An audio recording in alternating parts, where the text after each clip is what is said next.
Je me retrouve à enseigner à 5 classes de seconde et une classe de terminale, SES en terminale, en SP.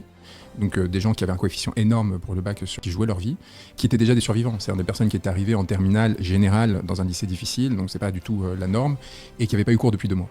On entendait les moujoulés, mais parce qu'ils étaient terrorisés. En fait, ils avaient compris qu'ils étaient en train de se faire avoir complètement, et donc on a fait de l'associé ensemble, et on a découvert ensemble, enfin je leur ai fait découvrir qu'ils avaient littéralement 40 fois moins de possibilités d'intégrer une grande école que les lycéens qui étaient à quelques kilomètres d'eux, en l'occurrence ceux du 5e arrondissement. Et ils ne me croyaient pas. C'est-à-dire en fait le mythe méritocratique est tellement fort, et évidemment la violence sous-jacente à cet énoncé est tellement extraordinaire qu'une partie d'entre eux était en résistance et disaient c'est pas possible. C'est pas possible, ce que vous nous dites est faux. Il y a un tel écart en fait dans les possibilités de réussite, et je leur demandais est-ce que vous pensez que vous êtes 40 fois moins intelligent que ces gamins qui sont nés à quelques kilomètres de chez vous? Est-ce que vous pensez que génétiquement, qu'il y a une quelconque explication de l'ordre rationnel qui puisse justifier un tel écart dans la possibilité de réussir